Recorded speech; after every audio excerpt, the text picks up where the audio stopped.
이제 2월 둘째 주일을 맞이했습니다.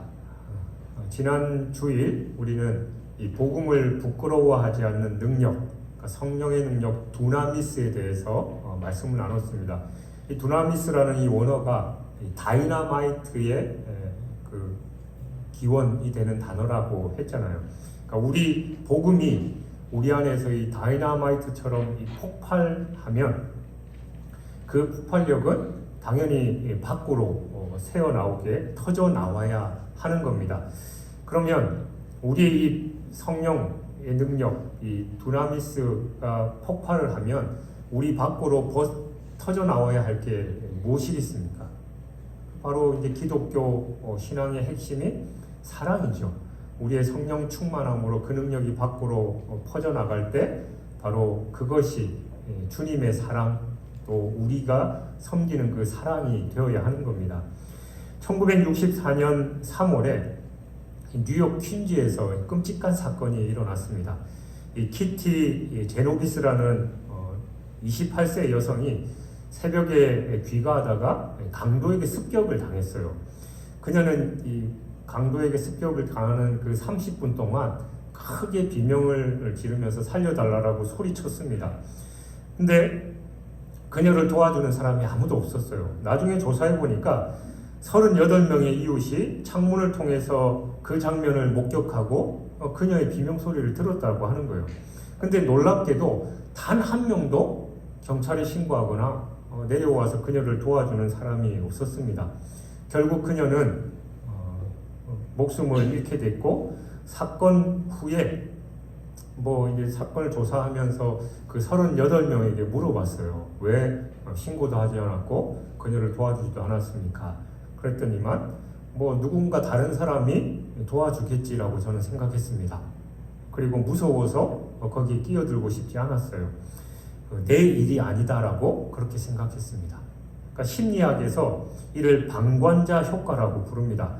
그러니까 사람은 많은데 책임이 분산되고 결국 사랑이 실종되는 그런 비극이에요. 그래서 여담으로 심리학자들이 만약에 우리가 대낮이나 길에서 어려운 일을 당할 때 도와주세요, 살려주세요라고 소리치면 이렇게 다른 사람들이 그냥 누군가 도와주겠지 하고 그냥 방관해버린대요. 근데 만약에 그런 일이 됐을 때 저기 위에 빨간 옷 입고 계신 남자분 좀 도와주세요라고 하면 자기를 정확하게 지목하면 그냥 생각할 것 없이 가서 도와준다라고 해요. 그게 이제 심리학적인 용어로 이제 방관자 효과라는 겁니다.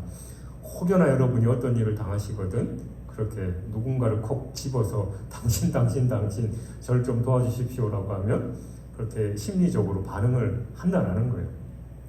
그러니까 오늘 본문은 바로 이런 방관자 효과에 빠진 종교인들을 향한 예수님의 날카로운 일침입니다. 그러니까 우리는 새해를 시작하면서 열방을 가슴에 품는 교회라는 그런 표 아래 우리의 비전을 가지고 열심히 출발하고 있습니다. 그런데 열방하면 그냥 저 세계 땅끝 우리나라에서 아프리카나 그런 멀리 있는 그런 나라들만 생각하는 경향이 있는데 열방이 저 멀리 있는 그런 나라만이 아니다라는 거예요. 나의 도움이 필요한 그 자리가 바로 열방입니다. 그러니까 오늘 말씀을 통해서 우리가 이 머리로만 믿는 종교인이 아니라 가슴이 뛰고 우리의 손발이 움직이는 참된 이웃으로 거듭나기를 주님의 이름으로 축원합니다. 오늘 이야기는 한 율법교사의 질문으로 시작하지요. 25절에 보니까 어떤 율법교사가 일어나 예수를 시험하여 이르되 선생님 내가 무엇을 하여야 영생을 얻으리이까? 그러니까 여기서 시험하다라는 헬라어는 에크페이라조예요. 그러니까 이 단어는 철저하게 검증하다, 때로는 함정에 빠뜨리다라는 그런 뜻입니다.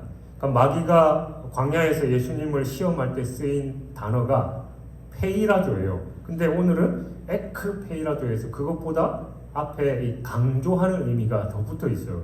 그러니까 이 율법교사는 순수한 마음으로 진리를 알고 싶어서 예수님에게 나온 게 아니다라는 거죠. 속마음에 이런 마음을 갖고 있는 거예요.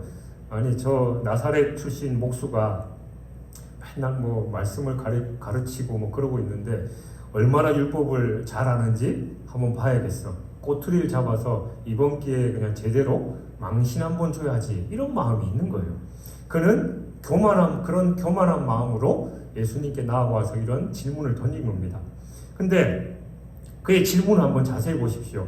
내가 무엇을 하여야 영생을 얻으리까? 그러니까 여기서 근본적인 문제가 있는 거예요. 그는 구원을 자신의 행위와 공로를 얻을 수 있는 그 보상으로 생각했습니다. 그러니까 내가 이만큼 하면 하나님께서 영생을 주시겠지. 이게 바로 율법주의의 전형적인 모습이잖아요. 하지만 우리는 잘 알죠. 구원은 은혜로 받는 것이지 우리가 뭔가를 한다고 해서 되는 게 아닙니다. 그 대표적인 말씀이 에베소서 2장 8절 9절 너희는 그 은혜에 의하여 믿음으로 말미암아 구원을 받았으니 그것은 너희에게서 난 것이 아니요 하나님의 선물이라. 행위에서 난 것이 아니니 이는 누구든지 자랑하지 못하게 하여 함이라. 그러니까 오직 은혜로 구원을 얻습니다. 그러니까 우리가 신앙생활하고 특히 저희 같은 목회자들도 착각하는 것 중에 하나가 내가 목회 열심히 하면 하나님이 은혜 주셔서 교회도 부흥하고 뭐 된다. 그렇게 경우가 많이 있는데 제가 지난주에도 한번 말씀드린 것처럼 수요일날 제가 짤막하게 말씀드렸죠. 제가 새벽에 로마서 9장 16절을 읽으면서 원에서도 아니고 다름질에서도 아니고 오직 하나님의 긍휼에 의해서다. 그 말씀을 들으면서 내가 뭔가를 막 애타게 갈망한다고 되는 일도 아니고 내가 뭔가를 열심히 노력한다고 되는 것도 아니고 오직 하나님의 은혜, 하나님의 긍휼하심으로 인해서 된다라는 거예요. 그러니까 우리는 내가 뭔가 신앙생활 열심히 하면 하나님께서 더 많은 복을 주시고 더 많은 은혜를 누린다라고 착각하는데 바로 이 율법 교사가 그런 생각을 했습니다. 내가 어떻게 해야 영생을 얻겠습니까? 라고 물어봤던 거예요. 그러니까 예수님은 그의 의도를 정확하게 꿰뚫어 보시고 역으로 질문하셔요. 26절에 율법에 무엇이라 기록되었으며 내가 어떻게 읽느냐. 그러니까 이 질문이 참 중요한데 율법 교사는 즉시 완벽한 그 예수님의 대답의 반문에 대해서 즉각적으로 완벽한 대답을 얘기하죠. 그러니까 신명기 6장 5절에 쉐마 말씀하고 레위기 19장 18절의 말씀을 인용합니다. 마음을 다하고 목숨을 다하고 힘을 다하고 뜻을 다하여 주 너의 하나님을 사랑하고 또한 내 이웃을 내 자신과 같이 사랑하라. 100점짜리 답이에요. 근데 예수님께서 정확하게 그 뒤에 물으신 게 또 뭡니까? 내가 어떻게 읽느냐? 여기서 읽다라는 헬라어는 아나기노스코입니다. 그러니까 이렇게 단순히 글자를 소리내서 읽는 독서라는 게 아니라 그 참뜻을 인식하다, 깨달아 알다, 마음에 새기다라는 그런 뜻이에요. 그러니까 예수님이 실제로 묻고 계신 건 그래, 너는 성경 박사니까 율법 달달 외우겠지. 하지만 그 말씀이 정말로 네 심장에 박혀 있느냐? 네 가슴에 새겨 있냐? 그리고 너는 그 말씀을 네 삶으로 해석해내고 있느냐라고 물으시는 거예요. 사랑하는 여러분, 오늘날 우리에게도 예수님은 똑같이 질문하십니다. 여러분 수없이 많은 설교 들으시죠? 뭐 제자훈련도 받고 성경 공부도 하고 개인적으로 매일매일 큐티를 하는 분들도 계실 겁니다.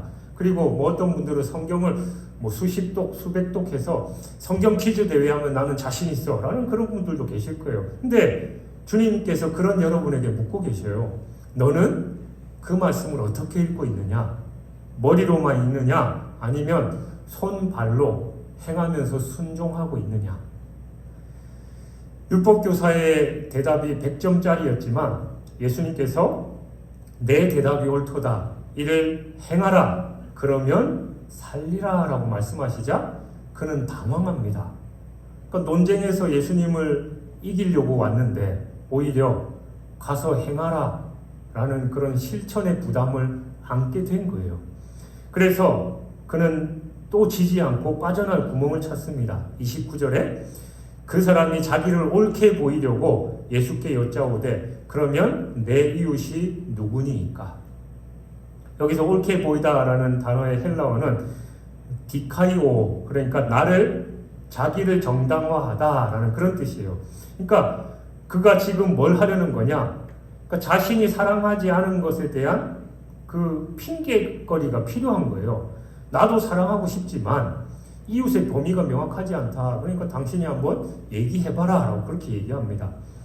그러니까 당시 유대인들은, 특히 유대인 랍비들은 이웃의 범위를 아주 엄격하게 제한했어요. 그러니까 동적인 유대인 그리고 개종한 이웃까지만 자기 이웃이고, 이방인이나 죄인 그리고 사마리아인은 오히려 원수로 규정했습니다.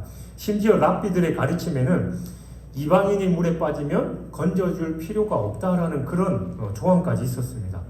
그러니까 율법 교사의 질문이 이런 거예요. 예수님, 그러면 선을 정확하게 그어달라. 내가 어디까지 사랑해야 하는 거냐? 저기 저 사마리아인도 내 이웃이냐? 그리고 맨날 동족을 핏바라먹는 그 세리들도 내 이웃이냐? 당연히 아니지 않냐? 그러니까 정확하게 내 이웃이 누군지를 알려달라라고 그렇게 얘기하는 겁니다. 그는 지금 이 사랑의 한계선을 긋고 싶어 하는 거예요. 사랑할 사람, 그리고 사랑하지 않아도 될 사람을 정확하게 구분해서 자기의 책임을 줄이려는 그런 얄팍한 계산입니다. 여러분, 사실 우리도 이렇지 않습니까? 저 사람까지 내가 사랑해야 되느냐? 뭐 저 사람이 아무 이유 없이 나를 싫어하는데 어떻게 내가 그 사람을 사랑할 수 있냐? 뭐 요 정도까지만 사랑하면 되는 거 아니냐? 더 이상 뭐 내가 어떻게 해야 되느냐? 우리도 이런 선을 긋고 싶어 하잖아요.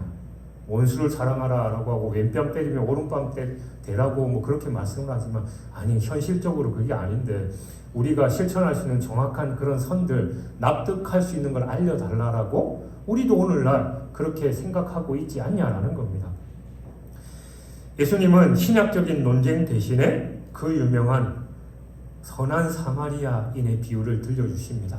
뭐 성경에는 선한 사마리아인이라는 표현이 없지만 어떤 사마리아인 얘기죠. 근데 우리가 일반적으로 이 사마리아인이 선을 베풀었으니까 선한 사마리아인 이렇게 우리가 기억하고 있는데, 예수님 말씀하셔요. 예수께서 대답하여 이르시되 어떤 사람이 예루살렘에서 여리고로 내려가다가 강도를 만나매. 그러니까 예루살렘은 해발 760m고 여리고는 해발 마이너스 250m예요. 그러니까 약 27km의 가파른 그 내리막길이었습니다. 바위가 많고 또 굴곡이 심해서 강도들이 매복하기에 딱 좋은 장소였어요. 그러니까 일명 피의 길이라고 그곳이 불렸습니다. 거기서 한 사람이 강도를 만났죠. 옷이 벗겨지고 맞아서 거의 죽을 지경에 이르게 되었습니다. 근데 공교롭게도 제사장 한 사람이 그 길로 내려오다가 그를 발견했습니다. 제사장은 예배를 집례하는 사람이잖아요. 오늘날로 따지면 뭐 목회자들일 겁니다. 하나님을 가장 가까이 섬기는 사람 중에 한 명이죠. 근데 본문에서 뭐라고 말하고 있습니까? 피하여 지나갔다. 그 다음에 레위인도 왔어요. 레위인은 성전 봉사자입니다. 근데 그 역시도 피하여 지나갔다라고 말하고 있습니다. 그러니까 피하여 지나갔다라는 헬라어 이 안티파렐토마이는 반대편으로 건너가서 지나쳐 버렸다라는 그런 뜻이에요. 그러니까 일부러 피해간 거예요. 저기 누군가 쓰러져 있는데 그냥 잘 못 보거나 이런 게 아니라 이러면서 그냥 일부러 이렇게 돌아갔다라는 그런 얘기입니다. 근데 그들이, 제사장하고 레위인들은 뭐 하나님하고 속된 편으로 친하기로 따지면 둘째가라면 서러운 사람들일 텐데 왜 그렇게 누군가가 강도 만나서 사경을 헤매고 있는데 일부러 피해서 도망갔을까요? 이건 뭐 도망간 거잖아요. 첫 번째는 아마 두려웠겠죠.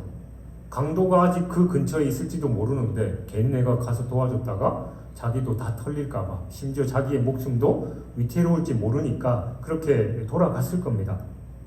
그리고 두 번째는 율법적으로 부정하게 되는 것을 두려워했을 거예요. 그 당시에 그들은, 제사장과 레위인들은 정결을 강조하는 그런 직분이었어요. 그러니까 만약 그 사람이 죽었다면 시체를 만지는 순간 7일 동안 부정해서 제사나 또 성전에 들어갈 수 없습니다. 정결 예식을 통해서만 7일 후에 비로소 들어갈 수 있어요. 그러니까 민수기 19장에 그 규정이 나옵니다. 그러니까 그들은 종교적인 의무 그리고 자신의 안전을 저 사람의 생명보다 더 우선시했다라는 거예요. 그러니까 오늘날로 대입하면 뭐 예배를 드리러 오다가 뭐 누가 도움이 필요했는데 지금 예배에 늦었어요. 그러니까 나는 빨리 예배 드리러 가야 되니까 저 사람 그냥 무시하고 예배 드리러 가는 겁니다. 그리고 저 사람 괜히 도와줬다가 어려운 일에 엮이면은 우리 옛말에 물에 빠진 사람 건져내니까 보따리 달라고 그런다고 괜히 어려워지니까 그냥 빨리 피해가는 그런 일들인 거죠.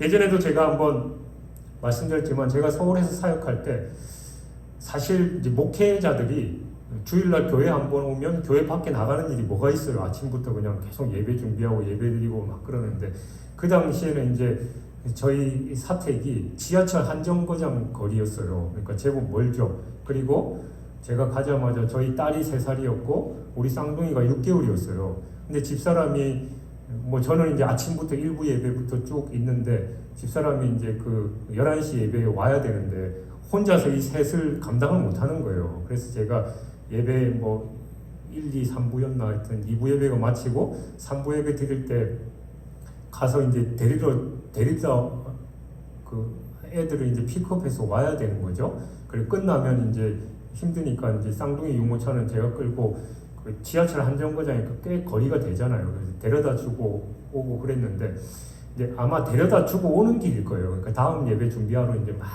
빨리 이건 이제 지하철 타기도 애매하고 뭐 버스나 택시 타기도 애매하고 이제 걷기 딱 이제 걸어 다녀야 될 그런 거리인데 그래서 데려다 주고 오는 길에 저 멀리서 어떤 이제 장애인 분이 이 휠체어를 타고 저를 쳐다보면서 이제 눈을 마주치고 있는 거예요. 그래서 제가 이제 거길 지나가야 되니까 쭉 가고 있는데 아니나 다를까 손을 들면서 저기요 좀 도와주세요 이러는 거예요. 그 순간 이제 제 머리가 복잡해졌어요. 빨리 교회 가야 되는데 이제 예배 시간 다 돼 왔는데 저분이 또 어려운 부탁을 하면 나는 어떡하지? 이제 고민이 되는 거예요. 근데 가서 왜 그러세요? 그러니까 이분이 다행히 제가 집에 가야 되는데 택시비가 없다. 그래서 택시비를 5,000원만 좀 달라고 그러더라고요. 그래서 저는 가슴을 쓸어내리면서 얼른 5,000원 드리면서 그래 잘 가세요 하면서 그냥 이제 빨리 가서 교회 가서 예배를 준비했던 기억이 나는데 그러니까 제가 만약에 그분이 내가 지금 뭐 힘든데 한 5분 10분 되는 거리 저기까지만 좀 밀어주세요라고 했으면 제가 이제 그런 생각이 드는 거예요. 과연 예배 시간이 다가왔는데 내가 예배에 늦더라도 이분을 도와줬을까? 아마 제 성격이나 여러 가지 상황들을 봤을 때는 죄송합니다 하고 도망갔을 것 같아요. 왜냐하면 예배 시간 늦으면 부목사가 예배 시간이 늦으면 엄청 깨질 거 아니에요. 우리 성도들이 전호원 목사는 예배 시간이 넘었는데도 안 오고 지금 뭐 하고 있냐고 이렇게 될 거 아니에요. 그러니까 그런 상황이었으면 만약에 그분이 그랬으면 저는 죄송한데 다른 분한테 좀 도움 요청하세요라고 아마 갔을 거예요. 그러니까 우리의 현실이에요. 여러분들이 제사장 레위인 저나 여러분이나 보면서 아니요 목회자들이 그리고 교회 그런 사람들이 저 사람을 안 도와줘 하지만 도와줬다간 7일 동안 교회 예배를 인도를 못해요. 그런 상황이다라는 겁니다. 우리의 현실이에요. 우리의 모습이 바로 이런 모습입니다. 그런데 놀랍게도 유대인들이 개취급하면서 경멸했던 사마리아 사람이 등장해요. 그는 쓰러진 유대인을 보고 어떻게 했습니까? 성경은 먼저 불쌍히 여겼다라고 말하고 있습니다. 여러분 오늘 이 말씀에서 가장 중요한 단어가 이거예요. 불쌍히 여겨. 헬라어로 스플랑크니조마이. 그러니까 이게 단순히 아이고 안 됐네라는 그런 동정심이 아니에요. 창자가 끊어질 듯한 고통, 그러니까 오장육부가 뒤틀리는 듯한 연민을 뜻하는 겁니다. 그러니까 이 단어는 복음서에서 언제 쓰였느냐? 예수님께서 죽은 나사로를 보실 때, 그리고 목자 없는 양 같은 그런 무리를 보실 때, 그런 나병 환자를 보실 때 쓰였던 그 단어예요. 그러니까 사마리아인의 마음속에 예수님의 심장, 예수님의 그 안타까워서 어쩔 줄 모르는 그런 마음이 있었다라는 겁니다. 근데 더 중요한 건 그의 사랑이 감정에만 머물지 않았다라는 거예요.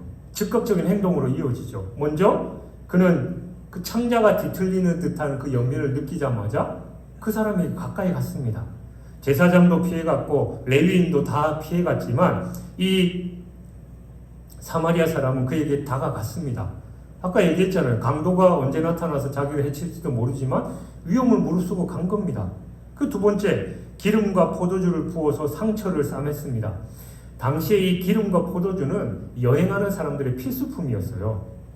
그러니까 내 거 아낌없이 부어서 그 사람을 소독하고 치료해 준 겁니다. 세 번째는 자기 짐승에 태웠어요. 그리고 자신은 걷고 환자는 그 짐승에 태운 거예요. 그러니까 이게 바로 희생이잖아요. 네 번째는 주막으로 데리고 가서 돌봐줬습니다. 성경에 보니까 그는 아마도 그날 밤 내내 옆에서 간호했을 거예요. 다음날 아침에 그런 일이 있었으니까 자기 일정을 다 포기하고 그냥 밤새도록 그 사람을 간호한 겁니다. 그 다음에 다섯 번째, 2데나리온을 내놓았습니다. 2데나리온이면 그 당시에 노동자의 이틀치 품삯이었어요. 오늘날로 따지면 최소한 한 20만 원 정도 되겠죠. 당시로도 큰 돈이에요. 그러면서도 그게 모자라면 내가 돌아올 때 갚겠다, 더 주겠다라고 약속합니다. 여러분, 이게 뭡니까? 그러니까 무제한적인 책임이에요. 만약에 돈 더 들이면 내가 얼마를 들든지 간에 줄 테니까 이분 잘 돌봐달라고 한 겁니다. 여러분, 이게 바로 진짜 사랑입니다. 우리는 흔히 사랑하면 뭐 남녀 간의 사랑, 부모 자식 간의 사랑, 뭐 여러 종류의 사랑을 떠올립니다만, 사랑은 그냥 단순하게 낭만적인 그런 감정이 아니에요. 내 시간, 내 돈, 내 안전을 다 깨뜨리는 대가 지불이 사랑입니다. 우리가 자식들 사고치면 내 자식이고 내가 사랑하기 때문에 희생하고 대가를 지불하잖아요. 마찬가지입니다. 저 사람 불쌍하고 안 됐네가 아니라 내 시간, 내 물질, 내 노력들을 들여서 대가를 지불하는 게 진짜 사랑이다라는 거예요. 비유를 마치신 예수님이 율법교사에게 묻습니다. 36절에 내 생각에는 이 세 사람 중에 누가 강도 만난 자의 이웃이 되겠느냐. 그러니까 질문이 바뀌었죠. 율법교사가 예수님께 뭐라고 물었습니까? 누가 내 이웃입니까? 그러니까 이건 사랑의 대상에 대한 질문이에요. 내가 누구를 사랑해야 됩니까? 라는 그 대상에 대한 질문. 그러니까 나 중심적인 질문이었죠. 근데 예수님은 묻습니다. 누가 이웃이 되겠느냐? 그러니까 이건 사랑의 주체에 대한 질문이에요. 그러니까 내가 아니라 타인 중심적, 다른 사람 중심적인 질문입니다. 그래서 예수님께서 하시는 말씀이 뭐냐? 너는 지금 누가 사랑을 받을 자격이 있는지 따져 묻고 있구나. 틀렸어. 네가 물어야 할 건 나는 고통받는 자에게 이웃이 되고 있느냐, 되어주고 있느냐라는 겁니다. 사랑하는 여러분, 이웃은 정해진 명사가 아니에요. 내가 만들어가는 동사입니다. 우리 교회가 열방을 품는 교회가 된다라는 게 뭐냐? 그러니까 외국 사람들이 우리의 이웃이냐, 어느 나라 사람을 우리가 도와줘야 되느냐, 그걸 따지는 게 아니에요. 우리가 그들에게 다가가서 우리가 당신들의 이웃입니다 라고 선언하는 겁니다. 37절에 보니까 이 율법교사는 자존심 때문에 누가 셋 중에 이웃이 되겠느냐라고 물어봤으면 도와주는 사마리아인 사람이죠 라고 대답할 거 아니에요. 근데 그게 싫었던 모양이에요. 끝까지 자존심을 지킵니다. 그래서 자비를 베푼 자니이다 라고 대답합니다. 그러자 예수님께서 마지막 결정타를 날리시죠. 가서 너도 이와 같이 하라. 여기서 하라라는 헬라어는 포이에오, 그러니까 현재 명령형이에요. 지금 당장 시작해서 계속해서 그렇게 살라라는 그런 뜻입니다. 가서 너네는 율법교사니까 잘 토론해가지고 결론 지어라. 그리고 가서 이 말씀을 충분히 묵상해라. 그게 아니에요. 가서 행하라라는 겁니다. 그러니까 머리로 계산하지 말고 그냥 가서 너도 이 말씀처럼 그대로 행하라라고 말씀하는 겁니다. 사랑하는 여러분, 2026년 2월을 맞이하면서 우리는 이 말씀에 대해서 어떻게 반응하고 또 이 말씀 역시 예수님께서 동일하게 가서 행하라라고 명령하시는데 우리가 어떻게 살아내야 하나라는 겁니다. 먼저는 강도 만난 자를 알아보는 눈을 가져야 됩니다. 우리 주변에 강도 만난 자가 누굽니까? 피 흘려서 곧 죽어가는 그런 사람들만이 아니에요. 우리의 도움이 필요한 모든 사람들이 강도 만난 자들입니다. 경제적으로 어려워서 삶의 의욕을 잃은 가장들도 있을 거고, 학교 폭력이나 왕도로 인해서 영원히 피 흘리는 그런 청소년들도 있을 거예요. 한국말이 서툴러서 무시당하는 외국인 노동자, 아무도 찾아오지 않는 그 독거노인들도 있을 거고, 교회에서조차 소외감을 느끼는 성도 등등, 이번 주 나의 시선을 내 성공, 내가 잘 먹고 잘 살고 또 내가 어떻게 살아가느냐가 아니라 타인의 아픔에 시선을 한번 돌려보십시오. 그들이 바로 하나님이 보내신 내 이웃입니다. 그리고 5초의 법칙을 실천하시기 바랍니다. 제사장과 레위인들도 처음에는 당연히 도울까 말까 고민했을 겁니다. 아까 제 간증도 말씀드렸잖아요. 도움이 필요한 사람을 보는 순간 우리는 이제 뇌에서 회로가 작동하잖아요. 이거 어떡할까, 도와줄까 말까, 뭐 이것저것 막 따지게 되면 결국은 따지면 아무것도 하지 못하게 됩니다. 성령께서 누군가를 도와주라라는 마음을 주실 때 5초 안에 움직이십시오. 엘리베이터에서 만난 이웃에게 그냥 먼저 인사하는 거예요. 그냥 인사할까 말까 따질 필요 없습니다. 무거운 짐 든 어르신 짐 들어드리는 거예요. 그리고 힘들어 보이는 동료에게 커피 한 잔 사주면서 격려해 주는 겁니다. 그리고 교회에 처음 혼자 나온 그 세 가족에게 먼저 다가가서 인사하고 반갑게 맞아주는 거예요. 거창한 게 아닙니다. 사마리아인의 기름과 포도주처럼 내가 가진 작은 것을 실천하는 겁니다. 그리고 세 번째는 경계를 넘는 사랑을 실천하시기 바랍니다. 사마리아인이 유대인을 도운 건 그 인종적, 종교적인 경계를 넘은 거잖아요. 유대인들이 자기들을 어떻게 보고 있어요? 개만도 못하게 경멸하고 상종도 못할 그런 인간으로 취급하고 있는데 그 사마리아인은 그것을 뛰어넘어서 사랑을 베풀었습니다. 우리 교회의 해외 선교 비전이 바로 이거예요. 언어가 다르고 문화가 달라도 예수 그리스도의 사랑으로 그들의 상처를 싸매주는 것, 그것이 바로 가서 이와 같이 하는 그런 삶입니다. 사랑하는 여러분, 그렇다면 왜 우리가 이렇게 살아야 됩니까? 뭐 몇 번 강조드렸지만 내 코가 석자고 내 신앙생활 또 내 가족들 또 내 거 챙기기도 바쁜데, 근데 사실 여러분, 이 비유에서 나오는 강도 만나서 거진 반 죽게 된 그 사람이 바로 저와 여러분 아니었냐라는 거예요. 죄로 인해서 영혼이 발가벗겨졌고 사탄에게 난타당해서 영적으로 죽어가는 우리였습니다. 제사장으로 대표되는 그 율법도 우리를 구해주지 못했고 레위인에 비견되는 종교적인 형식도 우리를 살리지 못하고 그냥 다 지나갔습니다. 그때 유대인에게 배척당하셨던 예수 그리스도께서 참된 선한 사마리아인으로 우리에게 다가오신 거예요. 그분은 하늘 보좌를 버리시고 이 낮은 땅까지 내려오셨습니다. 그리고 스플랑크니조마이, 우리를 불쌍히 여기셨습니다. 기름과 포도주 대신에 당신의 그 보배로운 피를 쏟아 우리의 상처를 싸매주셨습니다. 그리고 우리를 교회로 인도하셔서 돌보게 하셨고 다시 오실 때까지 성령을 보내주셔서 우리를 책임지게 해주셨습니다. 그러니까 우리는 이 모두 상황들, 이 엄청난 사랑의 빚진 자들인 거예요. 그러므로 내 이웃이 누구입니까? 라고 따질 자격이 우리에게는 없습니다. 빚진 자에게는 만나는 모든 사람이 갚아야 할 대상일 뿐이에요.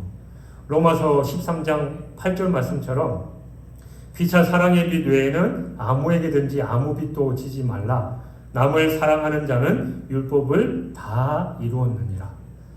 사랑하는 여러분, 2026년 우리 교회가 종교적인 의무감에 젖어서 고통받는 세상을 피해서 지나가는 제사장과 레위인이 되지 않기를 바랍니다. 예수님의 심장을 품고 기꺼이 멈춰서서 손해를 감수하고 상처를 싸매주는 그 선한 사마리아인이 되시길 바랍니다. 세상은 물어요. 하나님이 어디 있냐? 우리가 세상의 상처를 싸맬 때 세상은 비로소 우리를 통해서 하나님의 살아계심을 보게 될 것입니다. 말한다고 해서 그들은 듣지 않습니다. 가서 너도 이와 같이 하라. 이 주님의 명령을 우리가 가슴에 품고 알고 그냥 지식으로만이 아니라 정말 그들에게 다가가서 그들의 필요를 채워주고 그리스도의 사랑을 흘러보냄으로 말미암아 그들이 우리를 통해서 하나님을 발견하고 또 하나님의 자녀가 되는 것, 그게 바로 열방을 가슴에 품는 교회 공동체의 모습입니다. 주님의 이 명령에 순종해서 가서 이와 같이 사랑을 전하고 베풀고 나누는 저와 여러분이 되시길 주님의 이름으로 축원합니다.